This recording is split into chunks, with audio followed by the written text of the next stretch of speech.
বিকাশ প্রতারক চক্র কীভাবে মানুষকে বোকা বানাতে চায় সেটা এই ভিডিওতে দেখতে থাকুন। হ্যালো ভাই, ঢুকতে পারতেছি না তো, ঢুকতে পারতেছি না। আপনার টাকা পাঠাবো কিভাবে? কোনোভাবেই ঢুকে না ভাই, শুধু মেসেজ আছে টাকা আসছে। এখন আমি টাকা মেসেজে টাকা পাইছি, কিন্তু আমি তো দেখতে পারতেছি না। এই আপনার অ্যানালগভাবেও দেখছি, ডিজিটালভাবেও দেখছি, কোনোভাবে আমি অ্যাকাউন্টে ঢুকতে পারতেছি না।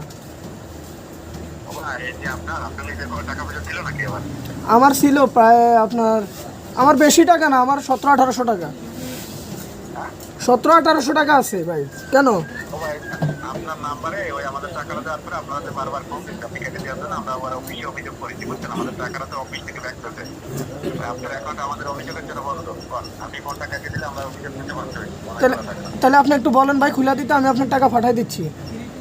ও ভাই, টাকা ফেরত পাইছি, তাহলে এটা কোন ধরনের কথা বললেন? টাকা তো অফিস থেকে ব্যাক করছে। তাহলে তো আমার তাহলে আমি অ্যাকাউন্টে ঢুকতে পারতেছি না কেন ভাই? ভাই আমরা কি, আমি সেইটাই তো বলছি যে আপনি ওই অভিযোগ করেছিলাম এই জন্য, বুঝছেন? আমরা কি অফিসে অভিযোগ তুলে বলে দেবো? আপনারা যে বারবার বললাম, আপনি কোনো বিরাজই করবেন না। এখন ভাই আপনি একটু বলে দেন না অ্যাকাউন্টটা খুলে দিতে ভাই, আমার তো টাকা আছে অ্যাকাউন্টে ভাই। আচ্ছা, আমি অফিসে অভিযোগ প্রত্যাহার করে তুলে বলে দিচ্ছি, বুঝছেন? আচ্ছা ঠিক আছে। অফিস থেকে সার্ভারটা ফোন দিলেই আপনি কথা বলে তাহলে টাকাটা ফেরত পাইছে। আমি অফিস কি হলো অ্যাকাউন্টটার, কি করলো দেই? হ্যালো হ্যালো, না কেটে দিই না, নেটওয়ার্ক বিজি দেখলাম আমি ভাই, একটু পেরেশানির মধ্যে আছে। আমার অ্যাকাউন্টে টাকা, আমি হাসপাতালে টাকা উঠাইতে পারতেছি না। জি জি, আমি মালিক কথা বলছি।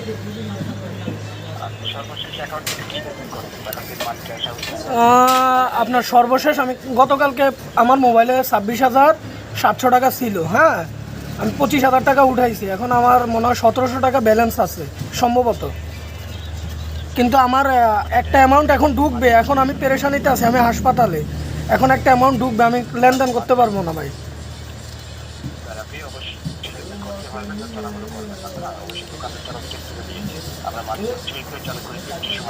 জি জি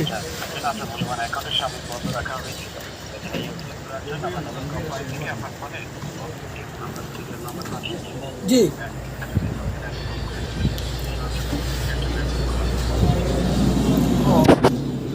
কিন্তু ভাই আমার অ্যাকাউন্ট তো হলো বিকাশ, আপনার দোকানদার বললো বিকাশ, আপনি বলতেছেন নগদ। আপনি একটু ওনার সাথে, জি জি, আপনারা তো ওই যে আপনারা যে প্রতারক চক্র, আপনারা একটু কথাবার্তা বইলা তারপরে এখানে প্রচুর গালাগালি আছে, সেজন্য